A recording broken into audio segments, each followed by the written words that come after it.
ನಮಸ್ಕಾರ ಸ್ನೇಹಿತರೆ, R K media ಮಾಸ್ಟರ್ಸ್ಗೆ ಸ್ವಾಗತ. ಇವತ್ತಿನ ಈ ಕ್ಲಾಸ್ನಲ್ಲಿ ನಾವು ಕರೆಂಟ್ ಅಫೇರ್ಸ್ ಕ್ಲಾಸ್ 19 ಡಿಸ್ಕಸ್ ಮಾಡೋಣ. ಹಾಗಿದ್ರೆ ಬನ್ನಿ ಫಸ್ಟ್ ಕರೆಂಟ್ ಅಫೇರ್ಸ್ ಏನಂತ ತಿಳಿದುಕೊಳ್ಳುವ ಪ್ರಯತ್ನ ಮಾಡೋಣ. ಸೊ ಇವತ್ತಿನ ಫಸ್ಟ್ ಕರೆಂಟ್ ಅಫೇರ್ಸ್ ಇದು ಬಯೋಗ್ಯಾಸ್ಗೆ ಸಂಬಂಧಪಟ್ಟಂತೆ ಇಲ್ಲಿ ಇದೇ ಫೆಬ್ರವರಿ 1, 2026 ಕೇಂದ್ರ ಬಜೆಟ್ ಒಂದನ್ನು ಮಂಡಿಸಲಾಯಿತು. ಆ ಬಜೆಟ್ನಲ್ಲಿ ನಮ್ಮ ಹಣಕಾಸು ಸಚಿವೆ ನಿರ್ಮಲಾ ಸೀತಾರಾಮನ್ ಅವರು ಬಯೋಗ್ಯಾಸ್ ಅಥವಾ ಸಂಕುಚಿತ ಬಯೋಗ್ಯಾಸನ್ನು ನೈಸರ್ಗಿಕ ಅನಿಲದೊಂದಿಗೆ ಮಿಶ್ರಣ ಮಾಡುವುದನ್ನು ಈಗ ಉತ್ತೇಜಿಸುವ ಮೂಲಕ ಇಲ್ಲಿ ತೆರಿಗೆ ವಿನಾಯಿತಿಯನ್ನು ಘೋಷಿಸಿದ್ದಾರೆ. ಈ ಘೋಷಣೆಯ ಮೂಲಕ ಇಲ್ಲಿ ಹಿಂದೆ ಇದ್ದ ಅಂದರೆ ಇಲ್ಲಿ ಶುದ್ಧ CNG ಮತ್ತು ಬಯೋಗ್ಯಾಸ್ ಮಿಶ್ರಣ CNG ಎರಡರ ಮೇಲೆಯೂ 14% ಕೇಂದ್ರ ಎಕ್ಸೈಸ್ ಸುಂಕವನ್ನು ಅಂದರೆ ಇಲ್ಲಿ ಸೆಂಟ್ರಲ್ ಎಕ್ಸೈಸ್ ಡ್ಯೂಟಿಯನ್ನು ವಿಧಿಸಲಾಗುತ್ತಿತ್ತು. ಆದರೆ ಈಗ ಹೊರಡಿಸಿರುವ ಕೇಂದ್ರ ಬಜೆಟ್ ಒಂದರಲ್ಲಿ ಇದಕ್ಕೆ ಬದಲಾವಣೆ ತರುವ ಮೂಲಕ CNGಯಲ್ಲಿ ಬೆರೆಸಿದ ಬಯೋಗ್ಯಾಸ್ ಅಥವಾ CNGಯ ಮೌಲ್ಯದ ಬೆಲೆ ಅಂದರೆ ಇಲ್ಲಿ CNGಯ ಮೌಲ್ಯದ ಮೇಲೆ ಇನ್ನು ಮುಂದೆ ಯಾವುದೇ ಎಕ್ಸೈಸ್ ಸುಂಕನ್ನು ಅಂದರೆ ಸೆಂಟ್ರಲ್ ಎಕ್ಸೈಸ್ ಡ್ಯೂಟಿಯನ್ನು ಇರುವುದಿಲ್ಲ ಎಂದು ಇಲ್ಲಿ ತಿಳಿಸಿರುವುದನ್ನು ನಾವು ಇಲ್ಲಿ ತಿಳಿಯತಕ್ಕದ್ದಾಗಿದೆ. ಈ ಮೂಲಕವೇ ಇಲ್ಲಿ ಬಯೋಗ್ಯಾಸ್ ಮೇಲೆ ಪಾವತಿಸಿದ GST ಮೊತ್ತವನ್ನು ಸಹ ಇಲ್ಲಿ ಎಕ್ಸೈಸ್ ಸುಂಕದ ಲೆಕ್ಕಾಚಾರದಿಂದ ಹೊರಗಿಡಲಾಗುತ್ತಿದೆ ಎಂದು ಇಲ್ಲಿ ತಿಳಿಯತಕ್ಕದ್ದಾಗಿದೆ. ಈ ಮೂಲಕ ಈ ಒಂದು ಬಯೋಗ್ಯಾಸ್ ಇದು ಪರಿಸರ ಮತ್ತು ಕೃಷಿಯ ಮೇಲೆ ಹೆಚ್ಚಿನ ಪರಿಣಾಮ ಬೀರುವುದರಿಂದ ಮತ್ತು ಇಲ್ಲಿ ಸಾರಿಗೆ ವಲಯಕ್ಕೆ ಹೆಚ್ಚಿನ ಅನುಕೂಲವನ್ನು ನೀಡುವುದರಿಂದ ಈ ಬಯೋಗ್ಯಾಸ್ ಸೆಕ್ಟರ್ಗೆ ತೆರಿಗೆ ವಿನಾಯಿತಿಯನ್ನು ಈ ಬಾರಿ ಘೋಷಿಸಲಾಗಿದೆ. ಈ ಮೂಲಕ ಇಲ್ಲಿ ಬಯೋಗ್ಯಾಸ್ ಎಂಬುದು ಇದು ಕೃಷಿ ತ್ಯಾಜ್ಯದ ಬಳಕೆಯನ್ನು ಹೆಚ್ಚಿಸುವುದು ಮತ್ತು ಇಂಗಾಲದ ಹೊರಸೂಸುವಿಕೆಯನ್ನು ಕಡಿತಗೊಳಿಸುವುದು ಹಾಗೂ ಆಮದಿನ ಅವಲಂಬನೆ ಮೇಲೆ ತಗ್ಗಿಸುವುದು ಈ ಒಂದು ಕಾರ್ಯಗಳನ್ನು ನಿರ್ವಹಿಸುವಲ್ಲಿ ಇದು ಒತ್ತು ನೀಡುವುದರಿಂದ ಇಲ್ಲಿ ಪರಿಸರ ಮತ್ತು ಕೃಷಿಯ ಮೇಲೆ ಹೆಚ್ಚಿನ ಪರಿಣಾಮ ಬೀರುತ್ತಿದೆ. ಹಾಗಾಗಿಯೇ ನಮ್ಮ ಸರ್ಕಾರವು ಈಗ ಈ ಕ್ರಮವು ವೇಸ್ಟ್ ಟು ವೆಲ್ತ್ ಎಂಬ ಅಂದರೆ ತ್ಯಾಜ್ಯದಿಂದ ಸಂಪತ್ತು ಎಂಬ ಪರಿಕಲ್ಪನೆಯನ್ನು ಈಗ ಸಹಕಾರಗೊಳಿಸಲು ಹೊರಟಿದೆ. ಇನ್ನು ಈ ಮೂಲಕವೇ ಇಲ್ಲಿ ಶೂನ್ಯ ಕಾರ್ಬನ್ ಹೊರಸೂಸುವಿಕೆ ಆಧಾರದ ಮೇಲೆ ವಿಶೇಷವಾಗಿ ಎಲೆಕ್ಟ್ರಿಕ್ ವಾಹನಗಳ ಜೊತೆಗೆ CNG ವಾಹನಗಳನ್ನು ಬಳಸುವವರಿಗೆ ಇದು ಹೆಚ್ಚಿನ ಒತ್ತು ನೀಡಲಾಗಿದೆ. ಇನ್ನು ಸರ್ಕಾರವು 2028-29 ವೇಳೆಗೆ 5% ಬಯೋಗ್ಯಾಸ್ ಮಿಶ್ರಣವನ್ನು ಇಲ್ಲಿ ಕಡ್ಡಾಯಗೊಳಿಸುವ ಗುರಿಯನ್ನು ಹೊಂದಿರುವುದನ್ನು ನಾವು ಇಲ್ಲಿ ತಿಳಿಯತಕ್ಕದ್ದಾಗಿದೆ. ಈ ಮೂಲಕವೇ ಈ ಬಾರಿಯ ತೆರಿಗೆ ವಿನಾಯಿತಿಯು ಈ ಗುರಿಗೆ ಹೆಚ್ಚಿನ ಒಂದು ಒತ್ತನ್ನು ನೀಡುತ್ತಿದೆ ಎಂದು ತಿಳಿಯತಕ್ಕದ್ದಾಗಿದೆ. ಇನ್ನು ನೆಕ್ಸ್ಟ್ ಕರೆಂಟ್ ಅಫೇರ್ಸ್ ಇದು ತಂಬಾಕು ಉತ್ಪನ್ನಗಳ ಮೇಲಿನ ತೆರಿಗೆ ವ್ಯವಸ್ಥೆಗೆ ಸಂಬಂಧಪಟ್ಟಂತೆ ಇದೇ 2026 ಕೇಂದ್ರ ಬಜೆಟ್ನಲ್ಲಿ ತಂಬಾಕು ಉತ್ಪನ್ನಗಳ ಮೇಲಿನ ತೆರಿಗೆ ವ್ಯವಸ್ಥೆಯಲ್ಲಿ ದೊಡ್ಡ ಮಟ್ಟದ ಬದಲಾವಣೆ ತಂದಿರುವುದನ್ನು ನಾವು ಈಗ ಕಾಣಲಾಗಿದೆ. ಇದರಿಂದಾಗಿಯೇ ಇದೇ ಫೆಬ್ರವರಿ 1, 2026 ಸಿಗರೆಟ್ ಬೆಲೆಗಳು ಒಂದು ಪ್ಯಾಕೇಜ್ಗೆ 25ರಿಂದ 55% ಭಾರಿ ಏರಿಕೆ ಕಂಡಿವೆ ಎಂದು ನಾವಿಲ್ಲಿ ತಿಳಿಯತಕ್ಕದ್ದಾಗಿದೆ. ಈ ಮೂಲಕವೇ ಇಲ್ಲಿ GST ಜಾರಿಯಾದಾಗಿನಿಂದ ಅಂದರೆ ಇಲ್ಲಿ ಈ ಒಂದು ತಂಬಾಕು ಉತ್ಪನ್ನಗಳ ಮೇಲೆ ಇದ್ದ ಹಳೆಯ ಪರಿಹಾರ ಸೆಸ್ ಅಂದರೆ ಕಾಂಪನ್ಸೇಷನ್ ಸೆಸ್ ಬದಲಿಗೆ ಈಗ ಹೊಸದಾಗಿ ಹೆಚ್ಚುವರಿ ಅಬಕಾರಿ ಸುಂಕು ಅಡಿಷನಲ್ ಎಕ್ಸೈಸ್ ಡ್ಯೂಟಿ ಮತ್ತು ಆರೋಗ್ಯ ಹಾಗೂ ರಾಷ್ಟ್ರೀಯ ಭದ್ರತಾ cess health and national security cess ಅನ್ನು ಕೂಡ ಈಗ ಜಾರಿಗೆ ತರಲಾಗಿದೆ. ಈ ಮೂಲಕ ಇಲ್ಲಿ ತಂಬಾಕು ಉತ್ಪನ್ನಗಳ ಮೇಲೆ GST ದರವನ್ನು 28% ಈಗ 40% ಏರಿಸಲಾಗಿದೆ ಎಂದು ಇಲ್ಲಿ ಈ ಒಂದು ಕೇಂದ್ರ ಬಜೆಟ್ ಮೂಲಕ ತಿಳಿಯತಕ್ಕದ್ದಾಗಿದೆ. ಇನ್ನು ಈ ಒಂದು ಬೆಲೆ ಏರಿಕೆಯ ಉದ್ದೇಶವನ್ನು ತಿಳಿಯುವುದಾದರೆ ಇಲ್ಲಿ ಸಾರ್ವಜನಿಕ ಆರೋಗ್ಯದ ದೃಷ್ಟಿಯಿಂದ ಇಲ್ಲಿ ಯುವಜನರು ತಂಬಾಕು ಸೇವನೆಯಿಂದ ದೂರವಿರಲಿ ಎಂಬುದರ ಒಂದು ಸರ್ಕಾರದ ಮುಖ್ಯ ಉದ್ದೇಶವಾಗಿದೆ. ಈ ಮೂಲಕವೇ ಇಲ್ಲಿ ಬೆಲೆ ಹೆಚ್ಚಳದಿಂದಾಗಿ ಬೇಡಿಕೆ 10ರಿಂದ 15% ಕುಸಿಯಬಹುದೆಂದು ಇಲ್ಲಿ ನಮ್ಮ ಸರ್ಕಾರವು ಅಂದಾಜಿಸಿದೆ. ಇನ್ನು ಇಲ್ಲಿ ಸಾಲ ಮರುಪಾವತಿಯ ಉದ್ದೇಶವನ್ನು ಹೊಂದಿದೆ. ಅಂದರೆ ಇಲ್ಲಿ ಕೋವಿಡ್ ಸಮಯದಲ್ಲಿ ರಾಜ್ಯಗಳಿಗೆ ಉಂಟಾದ ನಷ್ಟವನ್ನು ಈಗ ಈ ಒಂದು ತೆರಿಗೆಯ ಮೂಲಕ ಸರಿದೂಗಿಸಲು ಕೇಂದ್ರ ಸರ್ಕಾರವು ಮಾಡಿದ ಸಾಲವನ್ನು ಕೂಡ ಇಲ್ಲಿ ತೀರಿಸಲು ಈ ಆದಾಯ ಬಳಸಲಾಗುತ್ತಿದೆ. ಇನ್ನು ಈ ಬಾರಿಯ ಬಜೆಟ್ನಲ್ಲಿ ಸಿಗರೆಟ್ ಮೇಲಿನ ಬೆಲೆ ಏರಿಕೆಯಿಂದಾಗಿ, ಅಂದರೆ ಇಲ್ಲಿ ತೆರಿಗೆ ಹೆಚ್ಚಿರುವುದರಿಂದ ಬೆಲೆ ಏರಿಕೆಯಿಂದಾಗಿ ಇಲ್ಲಿ ಸಿಗರೆಟ್ ಪ್ರಿಯರಿಗೆ ಇಲ್ಲಿ ಹೆಚ್ಚಿನ ಹೊಡೆತ ಬಿದ್ದಿದೆ. ಆದರೆ ಇಲ್ಲಿ ಸರ್ಕಾರವು ಆದಾಯ ಗಳಿಸುವ ಜೊತೆಗೆ ಸಾರ್ವಜನಿಕರ ಆರೋಗ್ಯ ಸುಧಾರಿಸುವ ಒಂದು ದ್ವಿಮುಖ ತಂತ್ರವನ್ನು ಅನುಸರಿಸುತ್ತಿದೆ ಎಂದು ಇಲ್ಲಿ ತಿಳಿಯತಕ್ಕದ್ದಾಗಿದೆ. ಇನ್ನು ನೆಕ್ಸ್ಟ್ ಕರೆಂಟ್ ಅಫೇರ್ಸ್, ಇದು ಖಗೋಳಶಾಸ್ತ್ರ ಕ್ಷೇತ್ರಕ್ಕೆ ಸಂಬಂಧಪಟ್ಟಂತೆ ಈ ಬಾರಿಯ ಕೇಂದ್ರ ಬಜೆಟ್ ಒಂದರಲ್ಲಿ ಭಾರತವನ್ನು ಬಾಹ್ಯಾಕಾಶ ವಿಜ್ಞಾನದ ಜಾಗತಿಕ ಕೇಂದ್ರವನ್ನಾಗಿ ಮಾಡಲು ಇಲ್ಲಿ ಉತ್ತೇಜನವನ್ನು ನೀಡಲಾಗಿದೆ. ಈ ಮೂಲಕ ಇಲ್ಲಿ ವಿಶೇಷವಾಗಿ ಲಡಾಖ್ ಮತ್ತು ದಕ್ಷಿಣ ಭಾರತದಲ್ಲಿ ಅತ್ಯಾಧುನಿಕ ಟೆಲಿಸ್ಕೋಪ್ಗಳನ್ನು ಮತ್ತು ಪ್ಲಾನೆಟೇರಿಯಂಗಳನ್ನು ಸ್ಥಾಪಿಸಲು ಇಲ್ಲಿ ಬಜೆಟ್ನಲ್ಲಿ ಅನುದಾನ ಮೀಸಲಿಡಲಾಗಿದೆ.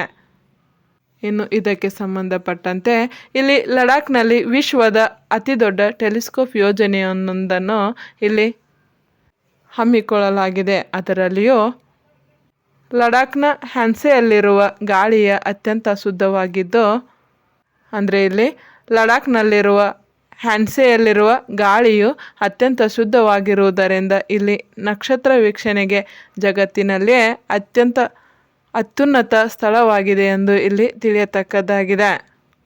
ಇನ್ನು ಲಡಾಖ್ನಲ್ಲಿರುವ ಹ್ಯಾಂಡ್ಲೆ ಡಾರ್ಕ್ ಸ್ಕೈ ರಿಸರ್ವ್, ಇದು ಇಲ್ಲಿ ಹೊಸದಾಗಿ 4 ಮೀಟರ್ ವರ್ಗದ ಆಪ್ಟಿಕಲ್ ಟೆಲಿಸ್ಕೋಪ್ ಸ್ಥಾಪಿಸಲು ಇಲ್ಲಿ ಸರ್ಕಾರವು ಅನುಮೋದನೆ ನೀಡಿದೆ.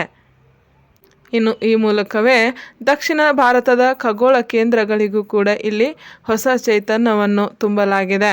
ಅದರಲ್ಲಿಯೂ ದಕ್ಷಿಣ ಭಾರತದ ಪ್ರಮುಖ ಬಾಹ್ಯಾಕಾಶ ಸಂಶೋಧನಾ ಕೇಂದ್ರಗಳಾದ ಕಾವಲೂರು ಮತ್ತು ಗೌರಿಬಿದನೂರು ಎಂಬ ಕೇಂದ್ರಗಳಿಗೆ ಆಧುನೀಕರಿಸಲು ಬಜೆಟ್ನಲ್ಲಿ ಇಲ್ಲಿ ಹೆಚ್ಚಿನ ಒತ್ತನ್ನು ನೀಡಲಾಗಿದೆ. ಇನ್ನು ತಮಿಳುನಾಡಿನಲ್ಲಿರುವ ಕಾವಲೂರು ಇಲ್ಲಿರುವ ಪಾಪು ವೀಕ್ಷಣಾಲಯ, ಅಂದರೆ ವೈನು ಪಾಪು ವೀಕ್ಷಣಾಲಯವು ಈ ಒಂದು ವೀಕ್ಷಣಾಲಯಗೆ ಇಂದಿನ ತಂತ್ರಜ್ಞಾನಕ್ಕೆ ತಕ್ಕಂತೆ ಅಪ್ಗ್ರೇಡ್ ಮಾಡಲಾಗಿದೆ.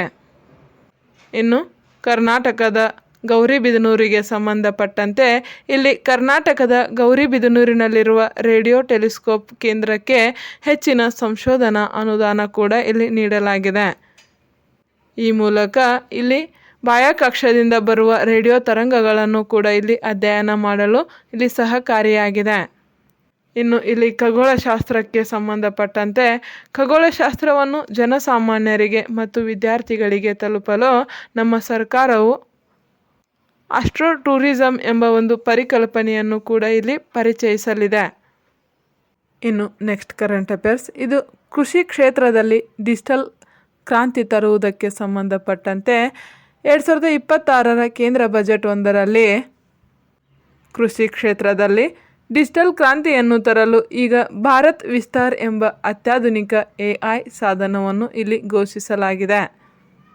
ಇನ್ನು ಭಾರತ್ ವಿಸ್ತಾರ್ ಎಂಬುದು ಇದು virtually integrated system to assess agriculture ರಿಸೋರ್ಸ್ಗೆ ಸಂಬಂಧಪಟ್ಟಿದ್ದು, ಇದು AI ಆಧಾರಿತ ಒಂದು ಬಹುಭಾಷಾ ವೇದಿಕೆಯಾಗಿದ್ದು, ಇದು ರೈತರಿಗೆ ಅವರದೇ ಆದ ಭಾಷೆಯಲ್ಲಿ ಕೃಷಿ ಸಂಬಂಧಿತ ಸಲಹೆಗಳನ್ನು ನೀಡುವುದಕ್ಕೆ ಇದು ಸಹಕಾರಿಯಾಗಲಿದೆ.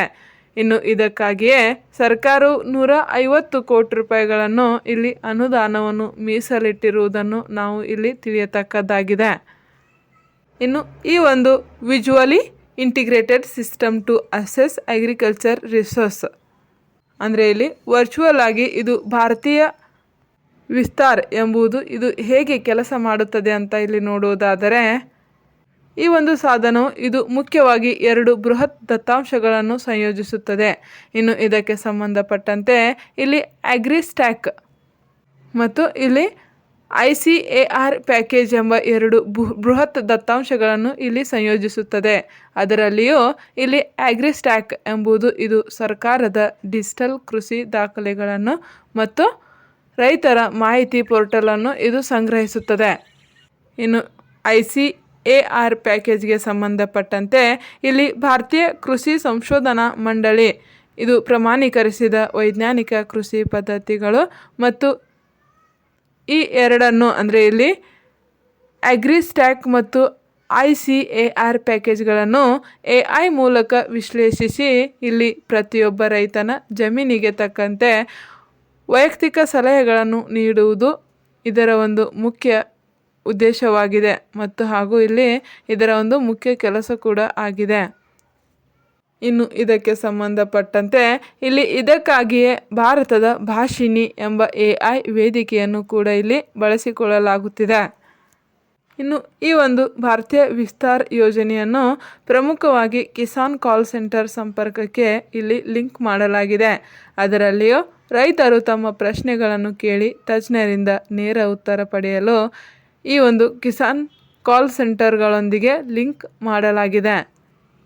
ಇನ್ನು ಇದಕ್ಕೆ ಸಂಬಂಧಪಟ್ಟಂತೆ ಇಲ್ಲಿ ಹವಾಮಾನ ಮುನ್ಸೂಚನೆ, ಮಣ್ಣಿನ ಆರೋಗ್ಯ, ನೀರಿನ ಪದ್ಧತಿ ಅಂದರೆ ಇಲ್ಲಿ ನೀರಾವರಿ ಪದ್ಧತಿ ಮತ್ತು ಕೀಟಬಾಧೆಯ ಬಗ್ಗೆ ತಕ್ಷಣದ ಎಚ್ಚರಿಕೆಗಳನ್ನು ನೀಡುವುದು ಈ ಭಾರತೀಯ ವಿಸ್ತಾರ್ ಎಂಬ ಒಂದು ಅತ್ಯಾಧುನಿಕ AI ಸಾಧನವು ಇಲ್ಲಿ ತಿಳಿಸತಕ್ಕದ್ದಾಗಿದೆ. ಇನ್ನು ಈ ಮೂಲಕ ಈ ಭಾರತೀಯ ವಿಸ್ತಾರ್ ಎಂಬುದು ಕೇವಲ ಒಂದು ಆ್ಯಪ್ ಅಲ್ಲ, ಅಂದರೆ ಇಲ್ಲಿ ನಮ್ಮ ಭಾರತೀಯ ಕೃಷಿ ವ್ಯವಸ್ಥೆಯ ಡಿಜಿಟಲ್ ಬೆನ್ನೆಲುಬು ಆಗಿದೆ ಎಂದು ಇಲ್ಲಿ ನಮ್ಮ ಭಾರತ ಸರ್ಕಾರವು ತಿಳಿಸಿದೆ. ಇನ್ನು ನೆಕ್ಸ್ಟ್ ಕರೆಂಟ್ ಅಫೇರ್ಸ್. ಇದು ಪ್ರಸ್ತುತ ಬೆಂಗಳೂರಿನಲ್ಲಿರುವ ನಿಮ್ಹಾನ್ಸ್ ಸಂಸ್ಥೆಯು ದೇಶದ ಏಕೈಕ ಅತ್ಯುನ್ನತ ಮಾನಸಿಕ ಆರೋಗ್ಯ ಕೇಂದ್ರವಾಗಿದೆ ಎಂದು ಇಲ್ಲಿ ತಿಳಿಯತಕ್ಕದ್ದಾಗಿದೆ. ಇನ್ನು ಇಲ್ಲಿ ಮಾನಸಿಕ ಆರೋಗ್ಯಕ್ಕೆ ಸಂಬಂಧಪಟ್ಟಂತೆ ಇದೇ 2026ರ ಕೇಂದ್ರ ಬಜೆಟ್ನಲ್ಲಿ ಹಣಕಾಸು ಸಚಿವೆ ನಿರ್ಮಲಾ ಸೀತಾರಾಮನ್ ಅವರು ಭಾರತದ ಆರೋಗ್ಯ ಕ್ಷೇತ್ರದಲ್ಲಿನ ಅದರಲ್ಲಿಯೂ ಪ್ರಮುಖವಾಗಿ ಮಾನಸಿಕ ಆರೋಗ್ಯ ಮತ್ತು ತುರ್ತು ಚಿಕಿತ್ಸೆಗೆ ಸಂಬಂಧಪಟ್ಟಂತೆ ಸೌಲಭ್ಯಗಳನ್ನು ಇಲ್ಲಿ ಉತ್ತೇಜನಗೊಳಿಸಲು ಘೋಷಿಸಲಾಗಿದೆ. ಇನ್ನು ಈ ಒಂದು ಕಾರಣದಿಂದಲೇ ಈಗ ಪ್ರಸ್ತುತ ಬೆಂಗಳೂರಿನಲ್ಲಿರುವ ನಿಮ್ಹಾನ್ಸ್ ಸಂಸ್ಥೆಯು ದೇಶದ ಏಕೈಕ ಅತ್ಯುನ್ನತ ಮಾನಸಿಕ ಸಂಸ್ಥೆ ಆರೋಗ್ಯ ಕೇಂದ್ರವಾಗಿದೆ ಎಂದು ಇಲ್ಲಿ ತಿಳಿಯತಕ್ಕದ್ದಾಗಿದೆ. ಇನ್ನು ಈ ಮೂಲಕ ಇಲ್ಲಿ ಉತ್ತರ ಭಾರತದ ಪ್ರಮುಖ ನಗರವಾದ ರಾಂಚಿ ಅಂದರೆ ಜಾರ್ಖಂಡ್ನ ರಾಂಚಿಯಲ್ಲಿ ಈಗ ನಿಮ್ಹಾನ್ಸ್ 2.0 ಎಂಬ ಒಂದು ಸಂಸ್ಥೆಯನ್ನು ಸ್ಥಾಪಿಸಲು ಸರ್ಕಾರ ಹೊರಟಿದೆ. ಈ ಮೂಲಕ ಇಲ್ಲಿ ಮಾನಸಿಕ ಆರೋಗ್ಯ ಕೇಂದ್ರಗಳ ಉದ್ದೇಶವನ್ನು ಇಲ್ಲಿ ತಿಳಿಯುವುದಾದರೆ ಮಾನಸಿಕ ರೋಗಿಗಳಿಗೆ ಅತ್ಯಾಧುನಿಕ ಚಿಕಿತ್ಸೆ ನೀಡುವುದು ಮಾತ್ರವಲ್ಲದೆ ಇಲ್ಲಿ ಹೆಚ್ಚಿನ ಸಂಖ್ಯೆಯಲ್ಲಿ ಮನೋವೈದ್ಯರು ಮತ್ತು ತರಬೇತಿ ಪಡೆದ ದಾದಿಗಳನ್ನು ಇಲ್ಲಿ ಸಿದ್ಧಪಡಿಸುವುದು ಇದರ ಒಂದು ಮುಖ್ಯ ಗುರಿಯಾಗಿದೆ. ಅದರಲ್ಲಿಯೂ ಪ್ರಸ್ತುತ ಈ ಬಜೆಟ್ನಲ್ಲಿ ಘೋಷಿಸಲಾಗಿರುವ ಜಾರ್ಖಂಡ್ನ ರಾಂಚಿ ಮತ್ತು ಅಸ್ಸಾಂನ ತೇಜ್ಪುರ್ನಲ್ಲಿರುವ ಈಗಿನ ಮಾನಸಿಕ ಆರೋಗ್ಯ ಸಂಸ್ಥೆಗಳನ್ನು ಈಗ ಪ್ರಾದೇಶಿಕ ಸರ್ವೋಚ್ಚ ಸಂಸ್ಥೆಗಳನ್ನಾಗಿ ಅಭಿವೃದ್ಧಿಪಡಿಸಲಾಗುವುದು ಎಂದು ಇಲ್ಲಿ ಘೋಷಿಸಲಾಗಿದ್ದು ನಾವು ತಿಳಿಯತಕ್ಕದ್ದಾಗಿದೆ. ಇನ್ನು ನೆಕ್ಸ್ಟ್ ಕರೆಂಟ್ ಅಫೇರ್ಸ್. ಇದು ಪಂಜಾಬ್ನ ಆದಮ್ಪುರ್ ವಿಮಾನ ನಿಲ್ದಾಣಕ್ಕೆ ಸಂಬಂಧಪಟ್ಟಿದ್ದು ಇಲ್ಲಿ ಪಂಜಾಬ್ನ ಆದಮ್ಪುರ್ ವಿಮಾನ ನಿಲ್ದಾಣಕ್ಕೆ ಈಗ ಆಧ್ಯಾತ್ಮಿಕ ಸಂತ ಮತ್ತು ಸಮಾಜ ಸುಧಾರಕರಾದ ಶ್ರೀ ಸಂತ ಗುರು ರವಿದಾಸ್ ಜಿ ಅವರ ಹೆಸರನ್ನು ನೀಡಿ ಇಲ್ಲಿ ಮರುನಾಮಕರಣ ಮಾಡಲಾಗಿದೆ. ಇನ್ನು ಇಲ್ಲಿ ಗುರು ರವಿದಾಸ್ ಜಿ ಅವರಿಗೆ ಸಂಬಂಧಪಟ್ಟಂತೆ ಗುರು ರವಿದಾಸ್ ಜಿ ಇವರು 15 ಮತ್ತು 16ನೇ ಶತಮಾನದ ಪ್ರಸಿದ್ಧ ಭಕ್ತಿ ಚಳುವಳಿಯ ಸಂತರು. ಇನ್ನು ಇವರು ಜಾತಿ ಪದ್ಧತಿಯ ವಿರುದ್ಧ ಧ್ವನಿ ಎತ್ತಿದರು ಮತ್ತು ಇಲ್ಲಿ ಮಾನವೀಯತೆ, ದಯೆ ಹಾಗೂ ಸಮಾನತೆಯ ಬಗ್ಗೆ ಇವರು ಬೋಧಿಸಿದರು. ಇನ್ನು ಇವರಿಗೆ ಸಂಬಂಧಪಟ್ಟಂತೆ ಇವರು ಬೋಧಂಪುರ್ ಎಂಬ ಪರಿಕಲ್ಪನೆಯನ್ನು ನೀಡಿದ ಇವರು ಸಮಾನತೆ ಇರುವ ಸಮಾಜ ಕನಸನ್ನು ಕಂಡಿದ್ದರು. ಇನ್ನು ಇವರ ಈ ಸಿದ್ಧಾಂತವು ಇಂದಿನ ಪ್ರಜಾಪ್ರಭುತ್ವಕ್ಕೆ ಅಡಿಪಾಯವಾಗಿರುವುದರಿಂದ ಇಲ್ಲಿ ಸಿಖ್ ಧರ್ಮದ ಪವಿತ್ರ ಗ್ರಂಥವಾಗಿರುವ ಗುರು ಗ್ರಂಥ ಸಾಹೇಬ್ನಲ್ಲಿ ಅವರ 41ನೇ ಪದ್ಯಗಳನ್ನು ಅಂದರೆ ಇಲ್ಲಿ 41 ಶಬ್ದಗಳನ್ನು ಸೇರಿಸಲಾಗಿದೆ. ಇವರ ಈ ಒಂದು ಸಿದ್ಧಾಂತದ ಅನ್ವಯವೇ ಈಗ ಆಲಂಪುರ್ ಅಂದರೆ ಇಲ್ಲಿ ಪಂಜಾಬ್ನ ಆದಮ್ಪುರ್ ವಿಮಾನ ನಿಲ್ದಾಣಕ್ಕೆ ಇಂದು ಶ್ರೀ ಸಂತ ಗುರು ರವಿದಾಸ್ ಜಿ ಅವರ ಒಂದು ಹೆಸರನ್ನು ನೀಡುವ ಮೂಲಕ ಇಲ್ಲಿ ಶ್ರೀ ಸಂತ ಗುರು ರವಿದಾಸ್ ಜಿ ವಿಮಾನ ನಿಲ್ದಾಣ ಎಂದು ಇಲ್ಲಿ ಕರೆಯಲಾಗಿದೆ. ಇನ್ನು ನೆಕ್ಸ್ಟ್ ಕರೆಂಟ್ ಅಫೇರ್ಸ್. ಇದು ಕರ್ನಾಟಕ ರಾಜ್ಯಪಾಲರಿಗೆ ಸಂಬಂಧಪಟ್ಟಂತೆ ಇಲ್ಲಿ ಕರ್ನಾಟಕದ ರಾಜ್ಯಪಾಲರಾದ ಥಾವರ್ ಚಂದ್ ಗೆಹ್ಲೋಟ್ ಅವರು ಕರ್ನಾಟಕ ದ್ವೇಷ ಭಾಷಣ ಮತ್ತು ದ್ವೇಷದ ಅಪರಾಧಗಳ ತಡೆಗಟ್ಟುವಿಕೆ ವಿಧೇಯಕ 2025 ಇಲ್ಲಿ ರಾಷ್ಟ್ರಪತಿಗಳ ಅಂಕಿತಕ್ಕಾಗಿ ಕಾಯ್ದಿರಿಸಿದ್ದಾರೆ. ಅದರಲ್ಲಿಯೂ ನಮ್ಮ ರಾಜ್ಯ ಸರ್ಕಾರವು ಅಂಗೀಕರಿಸಿದ ಈ ಮಸೂದೆಯು ಈಗ ಕೇಂದ್ರ ಮಟ್ಟದ ಪರಿಶೀಲನೆಗೆ ಒಳಪಟ್ಟಿದೆ. ಇನ್ನು ಇದಕ್ಕೆ ಸಂಬಂಧಪಟ್ಟಂತೆ ಇಲ್ಲಿ ರಾಜ್ಯಪಾಲರು ಯಾವುದೇ ವಿಧೇಯಕವನ್ನು ರಾಷ್ಟ್ರಪತಿಗಳಿಗೆ ಕಳುಹಿಸುವುದು ಇಲ್ಲಿ ಸಾಮಾನ್ಯ ಪ್ರಕ್ರಿಯೆಯಲ್ಲ. ಬದಲಿಗೆ ಇಲ್ಲಿ ಪ್ರಮುಖ ಕಾರಣಗಳಿಗಾಗಿಯೋ ಅಂದರೆ ಇಲ್ಲಿ ಸಂವಿಧಾನ ಪ್ರಶ್ನೆಗಳಾಗಲಿ ಅಥವಾ ಕೇಂದ್ರದ ಕಾನೂನುಗಳೊಂದಿಗಿನ ಸಂಘರ್ಷವಾಗಲಿ ಅಥವಾ ವಿಧಿ 200 ಮತ್ತು ವಿಧಿ 201ಕ್ಕೆ ಸಂಬಂಧಪಟ್ಟ ಕಾರಣಗಳಿಗಾಗಿ ಈ ಕ್ರಮವನ್ನು ಕೈಗೊಳ್ಳಲಾಗುತ್ತದೆ. ಇನ್ನು ಇದಕ್ಕೆ ಸಂಬಂಧಪಟ್ಟಂತೆ ಇಲ್ಲಿ ಸಾಂವಿಧಾನಿಕ ಪ್ರಶ್ನೆಗಳ ಬಗ್ಗೆ ಅಂತ ತಿಳಿಯುವುದಾದರೆ ಈ ವಿಧೇಯಕವು ಇಲ್ಲಿ ಸಂವಿಧಾನದ ವಿಧಿ 19(1)(a) ಅಡಿಯಲ್ಲಿ ನೀಡಲಾಗಿರುವ ವಾಕ್ ಮತ್ತು ಅಭಿವ್ಯಕ್ತಿ ಸ್ವಾತಂತ್ರ್ಯದ ಮೇಲೆ ಇಲ್ಲಿ ಗಂಭೀರ ಪರಿಣಾಮ ಬೀರಬಹುದು ಎಂದು ಇಲ್ಲಿ ಆತಂಕವನ್ನು ರಾಜ್ಯಪಾಲರು ವ್ಯಕ್ತಪಡಿಸಿದ್ದಾರೆ. ಇನ್ನು ಕೇಂದ್ರ ಕಾನೂನುಗಳೊಂದಿಗಿನ ಸಂಘರ್ಷ ಅಂದರೆ ಇಲ್ಲಿ ಕೇಂದ್ರ ಸರ್ಕಾರವು ಯಾವುದಾದರೂ ಒಂದು ಹೊಸ ಕಾನೂನನ್ನು ಜಾರಿಗೊಳಿಸಿದಾಗ ಇಲ್ಲಿ ಕೇಂದ್ರ ಕಾನೂನುಗಳೊಂದಿಗೆ ರಾಜ್ಯ ಸರ್ಕಾರವು ಸಂಘರ್ಷಕ್ಕಿಳಿದಾಗ ಇಲ್ಲಿ ದ್ವೇಷ ಭಾಷಣಕ್ಕೆ ಸಂಬಂಧಿಸಿದಂತೆ ಅಂದರೆ ಈಗಾಗಲೇ ಕೇಂದ್ರ ಸರ್ಕಾರ ಭಾರತೀಯ ನ್ಯಾಯ ಸಂಹಿತೆಯಲ್ಲಿ ಅವಕಾಶಗಳಿವೆ. ಇದಕ್ಕೆ ಸಂಬಂಧಪಟ್ಟಂತೆ ಇಲ್ಲಿ ರಾಜ್ಯದ ಹೊಸ ಕಾನೂನು ಇಲ್ಲಿ ಕೇಂದ್ರದ ಕಾನೂನಿನೊಂದಿಗೆ ಸಂಘರ್ಷಕ್ಕೆ ಇಳಿಯುವುದು ಸಾಧ್ಯತೆ ಇರುವುದರಿಂದ ರಾಷ್ಟ್ರಪತಿಗಳ ಹಸ್ತಕ್ಷೇಪ ಅಗತ್ಯವೆಂದು ಅವರು ಭಾವಿಸಿದ್ದಾರೆ. ಇನ್ನು ನೆಕ್ಸ್ಟ್ ಇಲ್ಲಿ ವಿಧಿ 200 ಮತ್ತು ವಿಧಿ 201ಕ್ಕೆ ಸಂಬಂಧಪಟ್ಟಂತೆ ಅಂದರೆ ಅದರಲ್ಲಿಯೂ ಸಂವಿಧಾನ ವಿಧಿ 200ಕ್ಕೆ ಸಂಬಂಧಪಟ್ಟಂತೆ ಇಲ್ಲಿ ಈ ಒಂದು ವಿಧಿಯ ಅಡಿಯಲ್ಲಿ ಅಂದರೆ ವಿಧಿ 200ರ ಅಡಿಯಲ್ಲಿ ರಾಜ್ಯಪಾಲರಿಗೆ ಯಾವುದೇ ವಿಧೇಯಕವನ್ನು ರಾಷ್ಟ್ರಪತಿಗಳ ಪರಿಶೀಲನೆಗೆ ಕಳುಹಿಸುವ ಅಧಿಕಾರವಿದೆ ಎಂದು ಇಲ್ಲಿ ನಾವು ತಿಳಿಯತಕ್ಕದ್ದಾಗಿದೆ. ಇನ್ನು ಈ ಎಲ್ಲ ಅಂಶಗಳು ಇವು ಸಂವಿಧಾನಕ್ಕೆ ಅನ್ವಯವಾಗುವ ಪ್ರಮುಖ ಅಂಶಗಳಾಗಿವೆ. ಇನ್ನು ರಾಷ್ಟ್ರಪತಿಗಳ ಅಂಕಿತಕ್ಕೆ ಸಂಬಂಧಪಟ್ಟಂತೆ ಈ ವಿಧೇಯಕವು ಇಲ್ಲಿ ರಾಷ್ಟ್ರಪತಿ ದ್ರೌಪದಿ ಮುರ್ಮು ಅವರ ಬಳಿಗೆ ಹೋಗಲಿದೆ. ಆ ನಂತರ ಇಲ್ಲಿ ರಾಷ್ಟ್ರಪತಿಗಳು ಇದಕ್ಕೆ ಅಂಕಿತ ಹಾಕಬಹುದು ಅಥವಾ ತಡೆಯಬಹುದು ಅಥವಾ ಕೆಲವು ಬದಲಾವಣೆಗಳೊಂದಿಗೆ ರಾಜ್ಯ ಸರ್ಕಾರಕ್ಕೆ ವಾಪಸ್ಸು ಕಳುಹಿಸಬಹುದೆಂದು ಇಲ್ಲಿ ನಾವು ಸಂವಿಧಾನದ ಮೂಲಕ ತಿಳಿಯತಕ್ಕದ್ದಾಗಿದೆ. ಇನ್ನು ನೆಕ್ಸ್ಟ್ ಕರೆಂಟ್ ಅಫೇರ್ಸ್. ಇದು ಕೂಡ ಕೇಂದ್ರ ಬಜೆಟ್ಗೆ ಸಂಬಂಧಪಟ್ಟಿದ್ದು ಇಲ್ಲಿ ಕೇಂದ್ರ ಸಚಿವರ ಸಂಬಳ, ಪ್ರಧಾನಮಂತ್ರಿ ಕಾರ್ಯಾಲಯ ಮತ್ತು ಅಧಿಕೃತ ಆತಿಥ್ಯದಂತಹ ಆಡಳಿತಾತ್ಮಕ ವೆಚ್ಚಗಳಿಗಾಗಿ ಒಟ್ಟು 1102.83 ಕೋಟಿ ಮೀಸಲಿಡಲಾಗಿದೆ ಎಂದು ಇಲ್ಲಿ 2026ರ ಕೇಂದ್ರ ಬಜೆಟ್ ಒಂದರಲ್ಲಿ ಇಲ್ಲಿ ಘೋಷಿಸಲಾಗಿದೆ.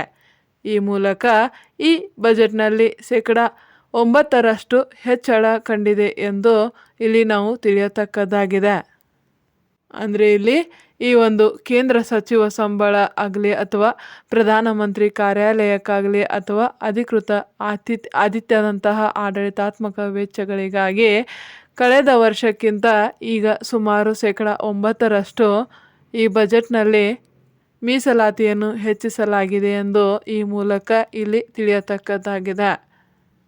ಈ ಮೂಲಕ ಇಲ್ಲಿ 1102 2.83 ಕೋಟಿ ಮೊತ್ತವು ಇದು ದೇಶದ ಒಂದು ಬಜೆಟ್ನ ಅತಿ ಸಣ್ಣ ಭಾಗವಾಗಿದ್ದರೂ ಕೂಡ ಇದು ಆಡಳಿತ ಯಂತ್ರದ ಕಾರ್ಯನಿರ್ವಹಣೆಗೆ ಇದು ಅತ್ಯಗತ್ಯವಾಗಿದೆ ಎಂದು ಇಲ್ಲಿ ತಿಳಿಯತಕ್ಕದ್ದಾಗಿದೆ. ಇನ್ನು ನೆಕ್ಸ್ಟ್ ಕರೆಂಟ್ ಅಫೇರ್ಸ್, ಇದು ಭಾರತದ ಬ್ಯಾಡ್ಮಿಂಟನ್ ತಾರೆ ದೇವಿಕಾ ಶಿಗಾರ್ ಅವರಿಗೆ ಸಂಬಂಧಪಟ್ಟಂತೆ ಇವರು 20 ವರ್ಷದ ಹರಿಯಾಣ ಮೂಲದ ಯುವ ಆಟಗಾರ್ತಿ ಬ್ಯಾಡ್ಮಿಂಟನ್ ತಾರೆ ದೇವಿಕಾ ಶಿಗಾರ್ ಅವರು ಇದೇ ಫೆಬ್ರವರಿ 1, 2026ರಂದು ಬ್ಯಾಂಕಾಕ್ನಲ್ಲಿ ನಡೆದ ಥೈಲ್ಯಾಂಡ್ ಮಾಸ್ಟರ್ಸ್ ಎಂಬ ಟೂರ್ನಿಯಲ್ಲಿ ತಮ್ಮ ಚೊಂಚಲ ಪ್ರಶಸ್ತಿಯೊಂದನ್ನು ಅಂದರೆ ಇಲ್ಲಿ BWF ಸೂಪರ್ 300 ಅಂದರೆ ಇಲ್ಲಿ ಸೂಪರ್ 300 ಎಂಬ ಪ್ರಶಸ್ತಿಯನ್ನು ತಮ್ಮ ಮುಡಿಗೇರಿಸಿಕೊಂಡಿದ್ದಾರೆ. ಈ ಮೂಲಕ ಇಲ್ಲಿ ದೇವಿಕಾ ಶಿಗಾರ್ ಅವರು ಈ ಸಾಧನೆ ಮಾಡಿದ ಭಾರತದ 3ನೇ ಮಹಿಳಾ ಸೆಟ್ಲರ್ ಆಗಿದ್ದಾರೆ. ಅಂದರೆ ಇಲ್ಲಿ ಇದಕ್ಕೂ ಮುನ್ನ ದಿಗ್ಗಜ ಆಟಗಾರ್ತಿಯಾದ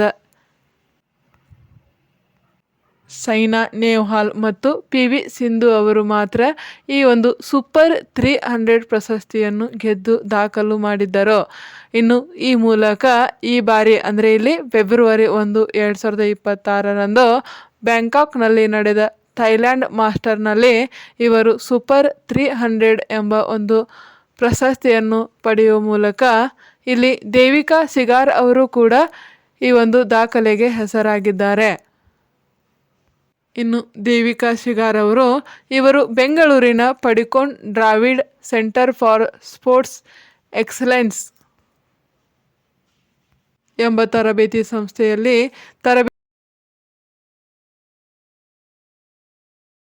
ತರಬೇತಿಯನ್ನು ಪಡೆಯುತ್ತಿದ್ದರು ಎಂದು ಇಲ್ಲಿ ತಿಳಿಯತಕ್ಕದ್ದಾಗಿದೆ. ಇನ್ನು ನೆಕ್ಸ್ಟ್ ಕರೆಂಟ್ ಅಫೇರ್ಸ್, ಇದು ಸುಡಾನ್ನಲ್ಲಿ ಉಂಟಾಗಿರುವ ಭೀಕರ ಮಾನವೀಯ ಬಿಕ್ಕಟ್ಟನ್ನು ಎದುರಿಸಲು ಈಗ UAE ಸರ್ಕಾರವು ನೀಡುತ್ತಿರುವ ಹಣದ ಅಂದರೆ ಇಲ್ಲಿ ಹಣಕಾಸಿನ ನೆರವು ಈಗ ಚರ್ಚೆಯಲ್ಲಿದೆ. ಇದಕ್ಕೆ ಸಂಬಂಧಪಟ್ಟಂತೆ ಇಲ್ಲಿ UAE ಅಂದರೆ ಸಂಯುಕ್ತ ಅರಬ್ ಎಮಿರೇಟ್ಸ್ ಇದು ಸುಡಾನ್ನಲ್ಲಿ ಉಂಟಾಗಿರುವ ಭೀಕರ ಮಾನವೀಯ ಬಿಕ್ಕಟ್ಟನ್ನು ಎದುರಿಸಲು ವಿಶ್ವಸಂಸ್ಥೆಯ ವಿಶ್ವ ಆಹಾರ ಕಾರ್ಯಕ್ರಮ ಜೊತೆಗೆ $20 ಬಿಲಿಯನ್ ಅಮೆರಿಕನ್ ಡಾಲರ್ ಮೊತ್ತದ ಮಹತ್ವದ ನೆರವಿನ ಒಪ್ಪಂದಕ್ಕೆ ಇಲ್ಲಿ ಸಹಿ ಹಾಕಿದೆ. ಈ ಮೂಲಕವೇ ಇಲ್ಲಿ ಸುಡಾನ್ ಪ್ರಸ್ತುತ ವಿಶ್ವದ ಅತಿ ದೊಡ್ಡ ಹಸಿವಿನ ಬಿಕ್ಕಟ್ಟನ್ನು ಎದುರಿಸುತ್ತಿರುವುದು. ಇಲ್ಲಿ UAE ನೀಡುತ್ತಿರುವ ಈ ಹಣವನ್ನು ಇಲ್ಲಿ ಪ್ರಮುಖವಾಗಿ ತುರ್ತು ಆಹಾರ ವಿತರಣೆ ಮತ್ತು ಜೀವ ರಕ್ಷಕ ನೆರವು ಎಂಬ ಪ್ರಮುಖ ಕೆಲಸಗಳಿಗೆ ಈ ಹಣವನ್ನು ಈಗ ಬಳಸಲಾಗುತ್ತಿದೆ ಎಂದು ಇಲ್ಲಿ ತಿಳಿಸಲಾಗುತ್ತಿದೆ ಅಂದರೆ ಇಲ್ಲಿ ತಿಳಿಯಲಾಗುತ್ತಿದೆ. ಇನ್ನು ನಮ್ಮ ಭಾರತಕ್ಕೆ ಸಂಬಂಧಪಟ್ಟಂತೆ ಇಲ್ಲಿ ಆಪರೇಷನ್ ಕಾವೇರಿ ಎಂಬ ಕಾನ್ಸೆಪ್ಟನ್ನು ನಾವು ಇಲ್ಲಿ ತಿಳಿಯುವುದು ತುಂಬ ಇಂಪಾರ್ಟೆಂಟ್ ಆಗಿದೆ. ಕಾರಣ ಇಲ್ಲಿ ಸುಡಾನ್ ಬಿಕ್ಕಟ್ಟಿನ ಸಮಯದಲ್ಲಿ ನಮ್ಮ ಭಾರತ ಸರ್ಕಾರವು ನಡೆಸಿದ ಆಪರೇಷನ್ ಕಾವೇರಿ ಮೂಲಕ ಇಲ್ಲಿ ಭಾರತೀಯರನ್ನು ಕರೆತರುವ ಸಾಹಸವನ್ನು ನಮ್ಮ ಭಾರತ ಸರ್ಕಾರವು ನಡೆಸಿರುವುದು ಇದು ತುಂಬ ಇಂಪಾರ್ಟೆಂಟ್. ಎಕ್ಸಾಮ್ಗಳಲ್ಲಿ ಮ್ಯಾಚ್ ದ ಫಾಲೋಯಿಂಗ್ ಎಂಬ ಪ್ರಶ್ನೆಗಳಲ್ಲಿ ಈ ರೀತಿ ಕ್ವಶನ್ಗಳನ್ನು ಕೇಳಬಹುದು. ಹಾಗಾಗಿ ಇಲ್ಲಿ ಆಪರೇಷನ್ ಕಾವೇರಿ ಎಂಬುದು ಇದು ಸುಡಾನ್ ಬಿಕ್ಕಟ್ಟಿನ ಸಮಯದಲ್ಲಿ ನಮ್ಮ ಭಾರತ ಸರ್ಕಾರವು ಭಾರತೀಯರನ್ನು ಕರೆತಂದಿರುವ ಒಂದು ಸಾಹಸದ ಕಾರ್ಯವಾಗಿದೆ ಎಂದು ನಾವು ಇಲ್ಲಿ ತಿಳಿಯತಕ್ಕದ್ದು ಇಂಪಾರ್ಟೆಂಟ್ ಆಗಿದೆ. ಇನ್ನು ನೆಕ್ಸ್ಟ್ ಕರೆಂಟ್ ಅಫೇರ್ಸ್, ಇದು CMARS ಎಂಬ ಯೋಜನೆಯನ್ನು ಇದೇ ಕೇಂದ್ರ ಬಜೆಟ್ನಲ್ಲಿ ಘೋಷಿಸಲಾಗಿದ್ದು ಈಗ ಸುದ್ದಿಯಲ್ಲಿದೆ. ಇನ್ನು ಇದಕ್ಕೆ ಸಂಬಂಧಪಟ್ಟಂತೆ ಇದೇ 2026ರ ಕೇಂದ್ರ ಬಜೆಟ್ನಲ್ಲಿ ಮಹಿಳಾ ಸಬಲೀಕರಣಕ್ಕಾಗಿ ಅತ್ಯಂತ ವಿನೂತನವಾದ CMARS ಅಂದರೆ ಇಲ್ಲಿ ಸೆಲ್ಫ್ ಹೆಲ್ಪ್ ಎಂಟರ್ಪ್ರೆನ್ಯೂರ್ಸ್ ಮಾರ್ಟ್ಸ್ ಎಂಬ ಯೋಜನೆಯೊಂದನ್ನು ಘೋಷಿಸಲಾಗಿದೆ. ಇನ್ನು ಇದಕ್ಕೆ ಸಂಬಂಧಪಟ್ಟಂತೆ ಇಲ್ಲಿ ಸ್ವಸಹಾಯ ಸಂಘಗಳ ಮೂಲಕ ಉತ್ಪಾದನೆಯಾಗುವ ವಸ್ತುಗಳಿಗೆ ಇಲ್ಲಿ ಸುಸಜ್ಜಿತ ಮಾರುಕಟ್ಟೆಯನ್ನು ಒದಗಿಸುವುದು ಈ ಸೆಲ್ಫ್ ಹೆಲ್ಪ್ ಎಂಟರ್ಪ್ರೆನ್ಯೂರ್ಸ್ ಮಾರ್ಟ್ಸ್ನ ಯೋಜನೆಯ ಮುಖ್ಯ ಗುರಿಯಾಗಿದೆ. ಇನ್ನು ಈ ಒಂದು CMARS ಅಂದರೆ ಇಲ್ಲಿ ಸೆಲ್ಫ್ ಹೆಲ್ಪ್ ಎಂಟರ್ಪ್ರೆನ್ಯೂರ್ಸ್ ಮಾರ್ಟ್ಸ್ನ ಬಗ್ಗೆ ಡೀಟೇಲ್ಸ್ ಆಗಿ ತಿಳಿಯುವುದಾದರೆ ಇದು ಸಮುದಾಯದ ಮಾಲೀಕತ್ವದ ಅಂದರೆ ಇಲ್ಲಿ ಚಿಲ್ಲರೆ ಮಾರಾಟ ಮಳಿಗೆಗಳು ಹಳ್ಳಿ ಮತ್ತು ಪಟ್ಟಣಗಳಲ್ಲಿ ಸಹಾಯ ಅಂದರೆ ಮಹಿಳಾ ಸ್ವಸಹಾಯ ಸಂಘಗಳು ತಯಾರಿಸುವ ಉಪ್ಪಿನಕಾಯಿ ಆಗಲಿ ಅಥವಾ ಹಪ್ಪಳವಾಗಲಿ ಅಥವಾ ಕೈಮಗ್ಗದ ಬಟ್ಟೆಗಳು ಅಥವಾ ಕರಕುಶಲ ವಸ್ತುಗಳಾಗಲಿ ಇನ್ನು ಸಾವಯವ ಉತ್ಪನ್ನಗಳನ್ನಾಗಲಿ ಇಲ್ಲಿ ನೇರವಾಗಿ ಗ್ರಾಹಕರಿಗೆ ಮಾರಾಟ ಮಾಡಲು ಈ ಒಂದು ವೇದಿಕೆಯು ಇಲ್ಲಿ ಬಳಸಲಾಗುತ್ತಿದೆ. ಇನ್ನು ಇಲ್ಲಿ ಚಿಲ್ಲರೆ ಮಾರಾಟ ಮಳಿಗೆಗೆ ಸಂಬಂಧಪಟ್ಟಂತೆ ಇದು ಬ್ರ್ಯಾಂಡ್ ಇಂಡಿಯಾ ಅಡಿಯಲ್ಲಿ ಸ್ಥಳೀಯ ಉತ್ಪನ್ನಗಳಿಗೆ ಮಾನ್ಯತೆ ತಂದುಕೊಡುತ್ತಿದೆ. ಇನ್ನು ಇದಕ್ಕೆ ಸಂಬಂಧಪಟ್ಟಂತೆ ಇಲ್ಲಿ ಇ ಕಾಮರ್ಸ್ ವೇದಿಕೆಗಳೊಂದಿಗೆ ಅದರಲ್ಲಿಯೂ ONDC ಮತ್ತು ಇ ಮಾರುಕಟ್ಟೆ ಎಂಬ ಒಂದು ಕಾನ್ಸೆಪ್ಟ್ ಅಡಿಯಲ್ಲಿ ಇಲ್ಲಿ ಇ ಕಾಮರ್ಸ್ ವೇದಿಕೆಗಳೊಂದಿಗೆ ಜೋಡಿಸಲಾಗುತ್ತಿದೆ. ಈ ಒಂದು ಇ ಕಾಮರ್ಸ್ ವೇದಿಕೆಯ ಫೆಸಿಲಿಟಿಯಿಂದಾಗಿ ಇಲ್ಲಿ ಮಹಿಳೆಯರು ತಮ್ಮ ವಸ್ತುಗಳನ್ನು ದೇಶದಾದ್ಯಂತ ಮಾರಾಟ ಮಾಡಬಹುದೆಂದು ಇಲ್ಲಿ ಈ ಒಂದು ಬಜೆಟ್ನಲ್ಲಿ ತಿಳಿಸಲಾಗಿದೆ. ಇನ್ನು ಈ ಸಿ-ಮಾರ್ಟ್ ಯೋಜನೆಯ ಮೂಲಕ ಇಲ್ಲಿ ಕೇವಲ ಸಾಲ ನೀಡುವುದಕ್ಕೆ ಸೀಮಿತವಾಗಿದ್ದ ಈ ಒಂದು ಸ್ವಸಹಾಯ ಸಂಘಗಳನ್ನು ಈಗ ಉದ್ಯಮಶೀಲ ಸಂಘಗಳನ್ನಾಗಿ ಪರಿವರ್ತಿಸಲು ಈ ಬಜೆಟ್ನಲ್ಲಿ ಇಲ್ಲಿ ಒತ್ತು ನೀಡಲಾಗಿದೆ. ಇನ್ನು ಲಖ್ಪತಿ ದೀದಿ ಎಂಬ ಯೋಜನೆಯು ಈಗಾಗಲೇ ಸುದ್ದಿಯಲ್ಲಿದ್ದು ಅಂದರೆ ಇಲ್ಲಿ ಈಗಾಗಲೇ ಲಖ್ಪತಿ ದೀದಿ ಎಂಬ ಯೋಜನೆಯು ಕಾರ್ಯನಿರ್ವಹಿಸುತ್ತಿದ್ದು ಇಲ್ಲಿ 3 ಕೋಟಿ ಮಹಿಳೆಯರನ್ನು ಲಖ್ಪತಿ ದೀದಿಗಳನ್ನಾಗಿ ಮಾಡುವ ಗುರಿಯನ್ನು ತಲುಪಲು ಈ ಸಿ-ಮಾರ್ಟ್ ಅಂದರೆ ಸೆಲ್ಫ್ ಹೆಲ್ಪ್ ಎಂಟರ್ಪ್ರೆನರ್ಶಿಪ್ ಮಾರ್ಟ್ ಇಲ್ಲಿ ಪ್ರಮುಖ ಪಾತ್ರ ವಹಿಸಲಿದೆ ಎಂದು ಇಲ್ಲಿ ತಿಳಿಯತಕ್ಕದ್ದಾಗಿದೆ. ಇನ್ನು ಈ ಮೂಲಕ ಇಲ್ಲಿ ಉತ್ಪನ್ನಗಳ ಮೌಲ್ಯವರ್ಧನೆ ಮತ್ತು ಮಾರುಕಟ್ಟೆ ತಂತ್ರಗಳ ಬಗ್ಗೆ ಮಹಿಳೆಯರಿಗೆ ತರಬೇತಿ ನೀಡಲು ಇಲ್ಲಿ ವಿಶೇಷ ನಿಧಿ ಕೂಡ ಇಲ್ಲಿ ಮೀಸಲಿಡಲಾಗಿದೆ. ಇನ್ನು ಈ 2024ರ ಕೇಂದ್ರ ಬಜೆಟ್ನಲ್ಲಿ ಸಿ-ಮಾರ್ಟ್ ಯೋಜನೆಯನ್ನು ಜಾರಿಗೆ ತರುವ ಮೂಲಕ ಇಲ್ಲಿ ಭಾರತೀಯ ಮಹಿಳೆಯರನ್ನು ಇಲ್ಲಿ ಕೇವಲ ಗೃಹಿಣಿಯನ್ನಾಗಿ ಅಲ್ಲದೆ ಇಲ್ಲಿ ಯಶಸ್ವಿ ಉದ್ಯಮಿಗಳನ್ನಾಗಿ ರೂಪಿಸುವ ಸರ್ಕಾರದ ದೃಢ ಸಂಕಲ್ಪದ ಭಾಗವಾಗಿಯೇ ಈ ಯೋಜನೆ ಈಗ ಕಾರ್ಯನಿರ್ವಹಿಸಲಿದೆ. ಅದರಲ್ಲಿಯೂ ಇದು ವೋಕಲ್ ಫಾರ್ ಲೋಕಲ್ ಎಂಬ ಘೋಷಣೆಯ ಹೊಸ ಆಯಾಮಕ್ಕೆ ಇಲ್ಲಿ ಪುಷ್ಟಿ ನೀಡಲಾಗಿದೆ. ಇನ್ನು ಇವತ್ತಿನ ಲಾಸ್ಟ್ ಕರೆಂಟ್ ಅಫೇರ್ಸ್ ಅಂದರೆ ಇದು ಕೇಂದ್ರ ಬಜೆಟ್ನಲ್ಲಿ ದೂರಸಂಪರ್ಕ ಇಲಾಖೆಗೆ ಸಂಬಂಧಪಟ್ಟಂತೆ ಅಂದರೆ ಇಲ್ಲಿ ಇದೇ 2026ರ ಕೇಂದ್ರ ಬಜೆಟ್ ಒಂದರಲ್ಲಿ ದೂರಸಂಪರ್ಕ ಇಲಾಖೆಗೆ ಒಟ್ಟು ಬಜೆಟ್ ಹಂಚಿಕೆಯ ಸ್ವಲ್ಪ ಕಡಿತ ಕಂಡು ಬಂದಿದ್ದು ಇಲ್ಲಿ ಸರ್ಕಾರಿ ಸ್ವಾಮ್ಯದ BSNL ಅನ್ನು ಉಳಿಸಿ ಬೆಳೆಸಲು ದೊಡ್ಡ ಮೊತ್ತದ ಬಂಡವಾಳ ಬೆಂಬಲ ಇಲ್ಲಿ ನೀಡಬೇಕಾಗಿತ್ತು. ಆದರೆ ಈ ಬಾರಿಯ ಬಜೆಟ್ನಲ್ಲಿ ಇದನ್ನು ಕಡಿತಗೊಳಿಸಲಾಗಿದೆ. ಅಂದರೆ ಈ ಮೂಲಕ ಈ ಬಾರಿಯ ಬಜೆಟ್ನಲ್ಲಿ ಇಲ್ಲಿ ದೂರಸಂಪರ್ಕ ಇಲಾಖೆಗೆ ಒಟ್ಟು 73,990.94 ಕೋಟಿ ಅನುದಾನ ನೀಡುವ ಮೂಲಕ ಇಲ್ಲಿ ಕಳೆದ ವರ್ಷ ಒಟ್ಟು 93 ಕೋಟಿ ರೂಪಾಯಿಯನ್ನು ಅನುದಾನ ನೀಡಲಾಗಿತ್ತು. ಆದರೆ ಈ ಬಾರಿ ಈ ಒಂದು ಬಜೆಟ್ನಲ್ಲಿ ಇಲ್ಲಿ ಕಡಿತಗೊಳಿಸಲಾಗಿದೆ. ಅಂದರೆ ಇಲ್ಲಿ ಒಟ್ಟು 73,990.94 ಕೋಟಿ ರೂಪಾಯಿ ಅನುದಾನ ನೀಡಲಾಗಿದೆ. ಇನ್ನು BSNL ದೂರಸಂಪರ್ಕಕ್ಕೆ ಸಂಬಂಧಪಟ್ಟಂತೆ ಇಲ್ಲಿ ಖಾಸಗಿ ಕಂಪನಿಗಳಾದ ಜಿಯೋ ಮತ್ತು ಏರ್ಟೆಲ್ಗೆ ಪೈಪೋಟಿ ನೀಡಲು ಈಗ BSNLಗೆ ಇಲ್ಲಿ ಸರ್ಕಾರವು ಆರ್ಥಿಕ ಶಕ್ತಿ ತುಂಬುತ್ತಿದೆ. ಅದರಲ್ಲಿಯೂ ಇಲ್ಲಿ ಈಗ 4G ಮತ್ತು 5G ವಿಸ್ತರಣೆ ಅಂದರೆ ಈಗಾಗಲೇ ಜಿಯೋ ಮತ್ತು ಏರ್ಟೆಲ್ಗಳು 5G ಜಾಲತಾಣವನ್ನು ದೇಶದಾದ್ಯಂತ ಪೂರ್ಣಗೊಳಿಸಿರುವುದರಿಂದ ಈಗ BSNL ಕೂಡ 4G ಜಾಲವನ್ನು ದೇಶದಾದ್ಯಂತ ಪೂರ್ಣಗೊಳಿಸಲು ಮತ್ತು 5G ಸೇವೆಗಳನ್ನು ಆರಂಭಿಸಲು ಇಲ್ಲಿ ಬಜೆಟ್ನಲ್ಲಿ ಬಂಡವಾಳ ಹೂಡಿಕೆಯನ್ನು ಮಾಡಲಾಗಿದೆ ಎಂದು ಇಲ್ಲಿ ಈ ಬಜೆಟ್ ಮೂಲಕ ತಿಳಿಸಲಾಗಿದೆ. ಇನ್ನು ಇದಕ್ಕೆ ಸಂಬಂಧಪಟ್ಟಂತೆ ಇಲ್ಲಿ ಸ್ವದೇಶಿಯ ತಂತ್ರಜ್ಞಾನಕ್ಕೆ ಹೆಚ್ಚಿನ ಆದ್ಯತೆ ನೀಡಲಾಗುತ್ತಿದೆ. ಅಂದರೆ ಇಲ್ಲಿ ಸಂಪೂರ್ಣವಾಗಿ ಭಾರತದಲ್ಲಿಯೇ ತಯಾರಾದ ಮೇಡ್ ಇನ್ ಇಂಡಿಯಾ ಎಂಬ ತಂತ್ರಜ್ಞಾನವನ್ನು ಬಳಸಿ ನೆಟ್ವರ್ಕ್ ಸುಧಾರಿಸಲು ಇಲ್ಲಿ BSNL ನಿರ್ದೇಶನ ನೀಡಲಾಗಿದೆ.